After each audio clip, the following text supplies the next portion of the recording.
សួស្តីអ្នកទាំងអស់គ្នាសូមស្វាគមន៍ในការត្រឡប់មកវិញរបស់ហានម៉ារូហើយក៏សូមស្វាគមន៍សម្រាប់ fan រឿងស៊ីសាច់បិសាចទាំងអស់គ្នាផងដែរនេះគឺជាការវិលត្រឡប់មកវិញនៃ season 2 របស់យើងមុននឹងចូលទៅដល់សាច់រឿង season 2 admin ក៏សូមសង្ខេបចង់សាច់រឿងនៃ season 1 បន្តិចដើម្បីរំលឹកការចងចាំរបស់អ្នកទាំងអស់គ្នាត្រឡប់មកវិញការពីអំឡុងពេល season 1 មានការប្រយុទ្ធគ្នាយ៉ាងខ្លាំងរវាងហានម៉ារូជាមួយនឹងបិសាចអមតៈនៅក្នុងពេលវេលាចុងក្រោយនោះយើងឃើញបិសាចអមតៈបានយកឈ្នះហានម៉ារូដោយជោគជ័យគេបានស្រូបយកសាច់និងឈាមរបស់ម៉ារូដែលធ្វើឲ្យម៉ារូក្លាយទៅជាក្រុងឆ្អឹងប៉ុន្តែនៅពេលនោះវាពិតជាសំណាងល្អដោយសារតែបិសាចក្លូថូនីគេបានបង្ហាញខ្លួនហើយចឹងហើយគេក៏បានទៅវាយប្រហារបិសាចអមតៈពីក្រោយទើបធ្វើឲ្យបិសាចអមតៈចាញ់នៅពេលនោះម្យ៉ាងវិញទៀតម៉ារូក៏ត្រូវបានបិសាចក្លូថូនីជួយសង្គ្រោះផងដែរដែលធ្វើឲ្យរូបរាងកាយរបស់គេក៏ត្រឡប់មកជាមនុស្សវិញប៉ុន្តែនៅពេលនោះវាហាក់បីដូចជាមិនសំណាងល្អ 100% ទាំងស្រុងនោះទេក៏ព្រោះតែលំហត្រូវបានបិទដល់មិនឲ្យគេចេញរួចហើយចឹងហើយម៉ារូនៅពេលនោះពិតជាធ្វើឲ្យគេអស់សង្ឃឹមខ្លាំងមែនទែនហើយរឿងដែលមិននឹកស្មានដល់នោះវាក៏បានកើតឡើងភ្លាមគឺឆាណានាងពិតជាឆ្លាតខ្លាំងមែនទែនមុនពេលដែលហានម៉ារូទាត់គេចេញមកក្រៅលំហនោះគឺគេបានកាត់ម្រាមដៃរបស់ម៉ារូបាត់ទៅហើយ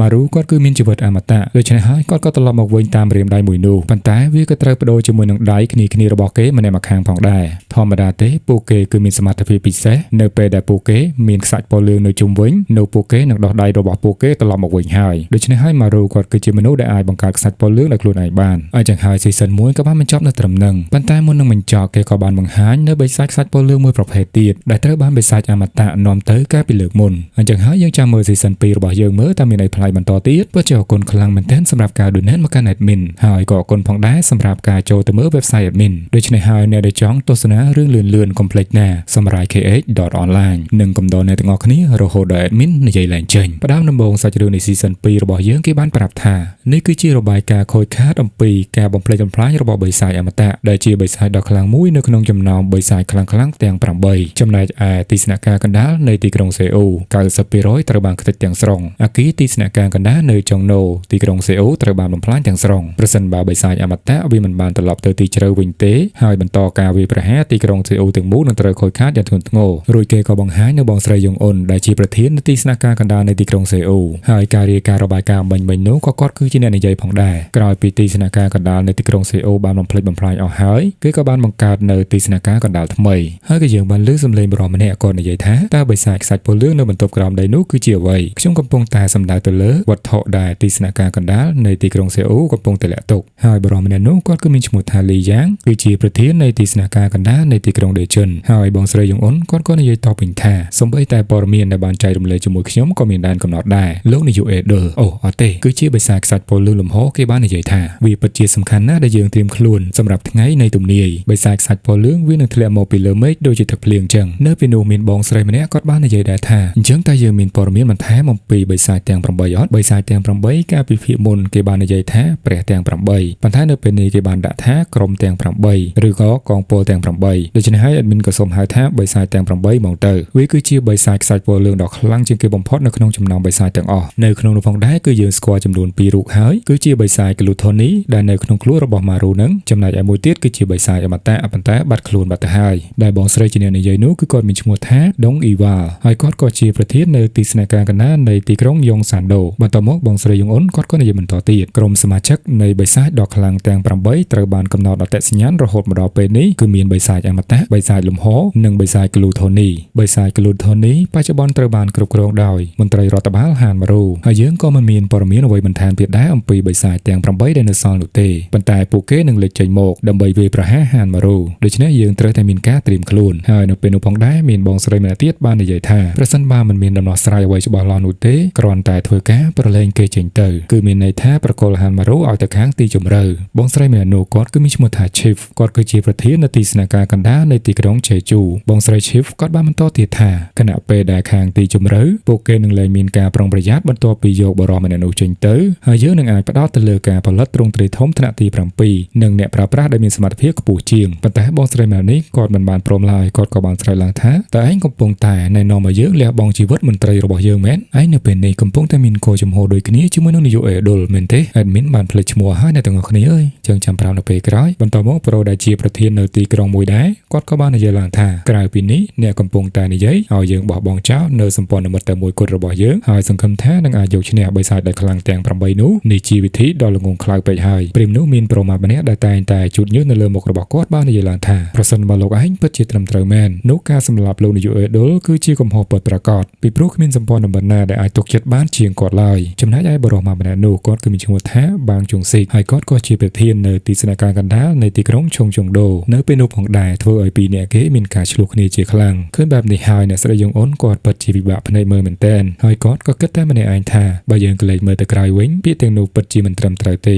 នៅពេលនេះយើងកំពុងតែខ្វះកម្លាំងមនុស្សដើម្បីទប់ទល់ជាមួយនឹងអំណាចដ៏លើសលប់នៃបិសាចទាំង8នេះហើយគឺជាមូលហេតុដែលយើងមិនអនុញ្ញាតឲ្យហានម៉ារូត្រូវបានចាប់ខ្លួនដោយបិសាចទាំង8បន្ទាប់ពីការគិតរបស់បងស្រីយងអ៊ុនហើយសាច់រឿងរបស់យើងគេក៏កាត់មកខាងហានម៉ារូដែលគាត់កំពុងតែត្រូវបានជាមកាមយ៉ាងតឹងរឹងពីមិត្តរួមក្រុមរបស់គាត់នៅក្នុងចិត្តរបស់គាត់ពិតជាពិបាកទ្រាំខ្លាំងមែនទែនហើយនឹងគិតថាតើខ្ញុំត្រូវបន្តធ្វើបែបនេះយូរប៉ុណ្ណាទៀតហើយពួកគេឃុំខ្ញុំនៅមជ្ឈមណ្ឌលបណ្ដុះបណ្ដាលអស់រយៈពេលជាច្រើនថ្ងៃមកហើយដោយឲ្យអាងថាសម្រាប់ការពារខ្លួនរបស់ខ្ញុំហើយនេះគេមិនហៅថាគុកអត់ជញ្ជាំងអីទេអីដែលម៉ារូកំពុងតែអង្គុយគិតតែម្នាក់ឯងនោះស៊ិនវូគេក៏បានមកដល់នៅពេលដែលគេក៏លេចឃើញស៊ិនវូពិតជាធ្វើឲ្យគេរំភើបខ្លាំងមែនទែនហើយនឹងហក់ទៅអបជើងស៊ិនវូភ្លាមនឹងនិយាយថាហើយស៊ិនវូឯងនិយាយជាមួយនឹងខ្ញុំបន្តិចទៅតើខ្ញុំនឹងត្រូវជាប់គុំបែបនេះយូរប៉ុណ្ណាទៀតនៅពេលនោះស៊ិនវូគាត់ក៏និយាយតបទៅកាន់ម៉ារូវិញថាហើយធ្វើមកយើងដឹងវិញគ្រាន់តែយកអាវរបស់ឯងឲ្យប្រឡែងយើងភ្លាមម៉ារូក៏នៅតែអង្វរអបជើងស៊ិនវូនឹងនិយាយទៀតថាខ្ញុំចង់ត្រឡប់ទៅធ្វើការវិញខ្ញុំចង់ស្រូបយកខ្យល់អាកាសបរិសុទ្ធនៅខាងក្រៅខ្ញុំពិតជាវេទនាខ្លាំងណាស់ដែលជាប់ឃុំនៅក្នុងបន្ទប់ជាមួយបរិះវ័យកណ្ដាលមួយក្រុមដែលមិនស្គាល់បែបនេះភ្លាមនោះស៊ិនវូគេក៏បាននិយាយទៅវិញថាឯងឈប់ឈួតទៀតទៅឯងមាន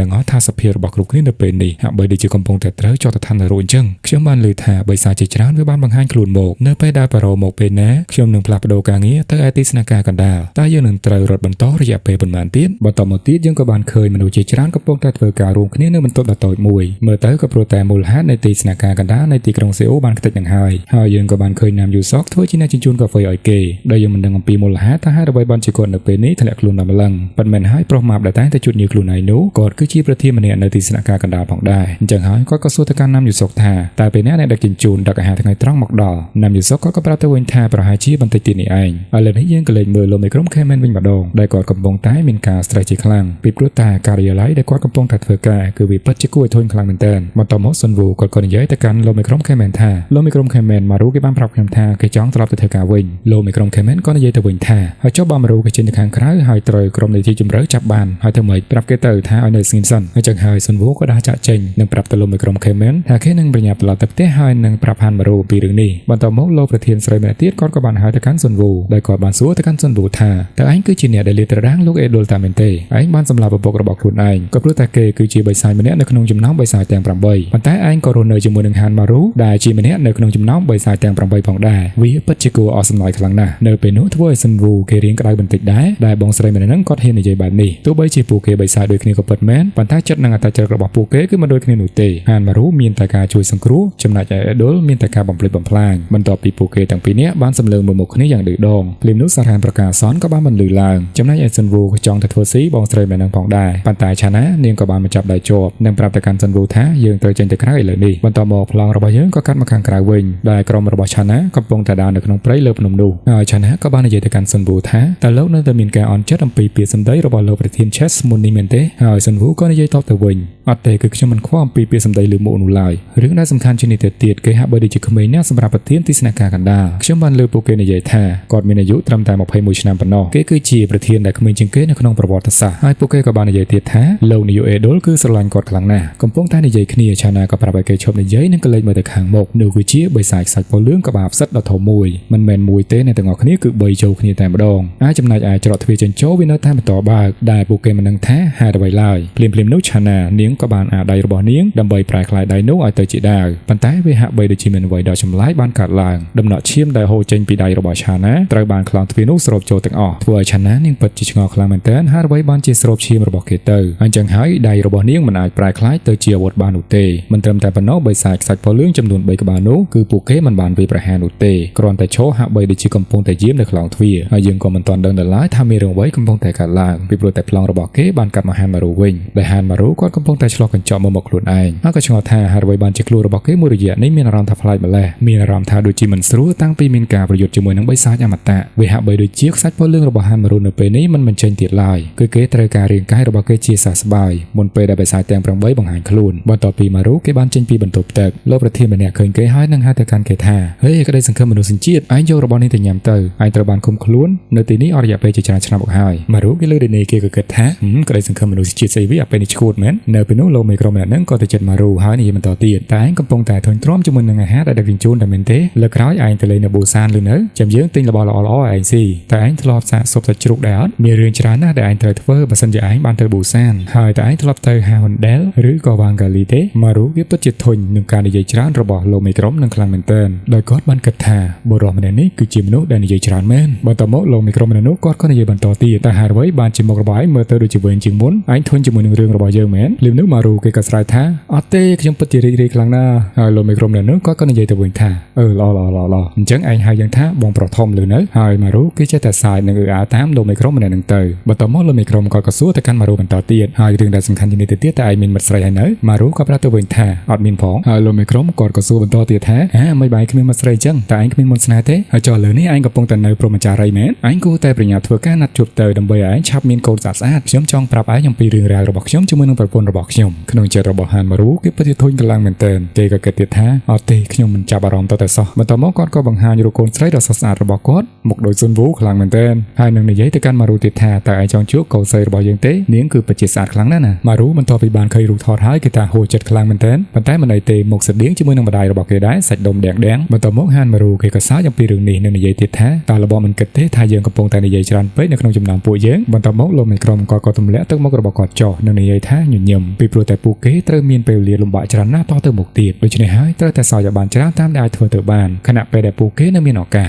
យើងនឹងស្រាប់ហើយតទៅមុខទៀតពួកគេមិននឹងថាមានអ្វីកើតឡើងនោះទេអាចនៅរស់រានមានជីវិតបានជួបជុំគ្រួសារដែរឬអត់ផងពីព្រោះតែមានបិសាចយ៉ាងច្រើនកំពុងតែត្រៀមខ្លួននៅក្នុងការវិលុកពួកគេអញ្ចឹងហើយច្បាស់ណាស់សង្គ្រាមរវាងមនុស្សជាតិនិងបិសាចនឹងត្រូវបានកើតឡើងមានពេលញញឹមក៏ញញឹមមកហើយទៅក្រែងបាត់បង់ជីវិតលែងបានញញឹមជុំគ្នាអញ្ចឹងហើយប្លង់របស់យើងក៏កាត់មកកន្លែងផ្សេងគឺរយៈពេល1ខែក្រោយមកដែលយើងឃើញពួកគេនៅតែបន្តនៅផ្ទះជាមួយគ្នាយ៉ាងគួរឲ្យធុញជាពិសេសគឺហានម៉ារូរបស់យើងត្រូវបានគេយាមជាប់24លើ24ម៉ោងដែលមិនឲ្យគេចេញពីបន្ទប់បានសូម្បីតែបន្តិចអញ្ចឹងហើយមនុស្សដែលធ្លាប់តែសប្បាយនឹងស្ត្រេសងាប់ជាមិនខានជាពិសេសគឺម៉ារូខឹងខ្លាំងមែនទែនជាមួយនឹងពួកបិសាចទាំង8ហេតុអ្វីមិនទាន់មកទៀតក៏ព្រោះតែនៅពេលនេះរាងកាយរបស់គេកំពុងតែជិតអស់ភាពអត់ធ្មត់ទៅហើយបន្ទាប់មកប្លង់របស់យើងក៏កាត់មកដែនសមុទ្រទឹករលកបក់រវៃមានមនុស្សម្នាក់កំពុងតែរងរបួសជាមួយនឹងទឹកភ្នែកហូរច្រោកផងដែរក្រោយពីមានការវាយប្រហារអំពីបិសាចខ្សាច់ពលលឿងមួយរូបដែលបិសាចម្នាក់នោះសក់របស់គេពិតជាវែងខ្លាំងមែនទែនដូចជាបិសាចដែលយើងបានឃើញកាលពីចុងភាគស៊ីซั่ន1អញ្ចឹងតែមិនគិតថាគេជាស្រីក៏ពិតគឺជាប្រុសសោះម្យ៉ាងវិញទៀតបិសាចខ្សាច់ពលលឿងនៅពេលដែលពួកគេបង្ហាញខ្លួនតែងតែមានខ្សាច់ពលលឿងមកជាមួយជានិច្ចប៉ុន្តែបិសាចខ្សាច់ពលលឿងមួយនេះគឺប្រហែលជាបិសាចខ្សាច់ពលលឿងទាំង8ដែលគេមានសមត្ថភាពដូចជាម៉ារូអញ្ចឹងដែរគេអាចបញ្ចេញនូវខ្សាច់ពលលឿងដោយខ្លួនឯងបានគេក៏មើលទៅកាន់បុរសម្នាក់នោះហើយនឹងញញឹមទាំងរីករាយរួចនិយាយថានោះគឺជាសម្លៀកបំពាក់ដ៏ល្អបំផុតសម្រាប់ឯងនៅពេលនេះអញ្ចឹងហើយសាច់រឿងនៃភាគមួយនេះគេក៏បានបញ្ចប់បាត់ទៅ